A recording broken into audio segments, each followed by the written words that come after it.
Fred Kajubirumbu ye mugana ngono Godfather njagala okulagako ku bintu ebimu bye tugenda tukola mu bulamu. Singa abantu tandika okubajajinga nga betulaba. Fred lwairo gwali badde omuntu omutuufu ow'okunenyezebwa ku bintu Kimbugwe byakola kuba gwaleeta Kimbugwe. Ate nga Kimbugwe bulungi mission ze zimanyiddwa okuviira ddala e Kampala ekyamutwala.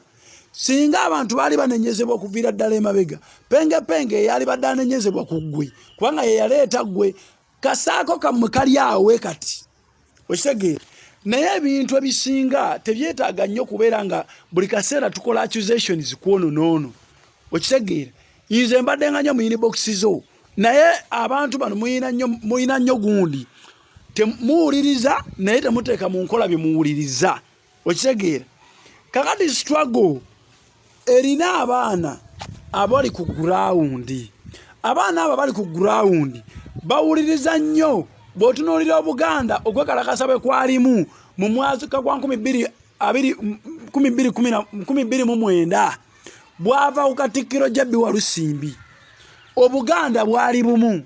naye olwairo Museveni yasasula akakundi akasobola okukuba Abaganda okubajja ku mulamwa ng'olina kubajjako Katikkiro n'obajjako ne Kabaka n'obakutula n'obaleka bokka nga balinganga olujegero lutalina joyinti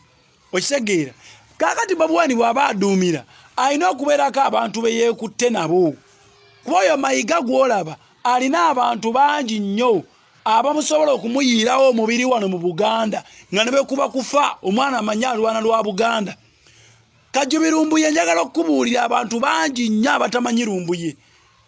Abantu b'osinga obungi bakadama baani tebalina mitima tebalina roho. Naye abantu abawuliriza zi radio zi CBS zaani aba bawuliriza radio be bantu abalina roho abalina emitima. Olwairo bw'ojja nga tukikutula bwe tutyo gwe Mayiga nze nkimanyi eyo ddiiro ey'okkuba Mayiga yakusaanyawo Buganda. Naye gw'olaba nze nkwogerako wano bakadama ne balyoka banjiikira ku wolo yange buli omu naawe mula kye yalaba ku nnyina oli naawe mula kye yalaba ku kitaawe buli omu naawe mula naye gw'olowooza bwe baba bawulira bubi nga tukwogeddeko olwo Abaganda abaazaalibwa nga bakimanyi nti Katikkiro ye kabaka waabwe ow'ebweru. Gwe Mayiga n'omwogerako nga bwe yabbye ettooke Mayiga n'omwogerako nga bwe yabadde mu lukiiko olukukula Bobi Wine Mayiga n'omwogerako nga yabadde mu lukiiko olwagala okutta Bobi Wine Mayiga n'omwogerako nga bwe yabadde mu lukiiko Lwanga Mayiga n'omwogerako nga bwe yaleeta ba diversions Simaya asasula bano bashibaga kato Mayiga owuwe yakola buli musango kakati ate Ntagali gye wavudde omukwateko ate Ntagali omanyi abantu abawuliriramu abo baba Orthodox baba Protestant bonna bawulirira mu Ntagali yakulembera obukiiko bwabwe bwonna era bwagamba nti mujje waliyo meeting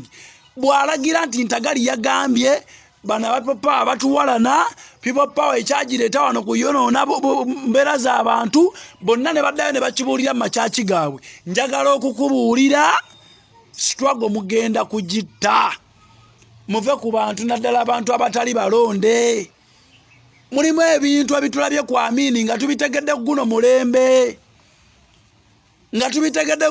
naye nga ababimanyi babyesirikira ye muntu ayagala ovuga ekintu naye buli wonaabeera nga heads ozikutula ku bode ne bisigala kiwuduudu following ogenda gifuna sente ozikole ku YouTube struggle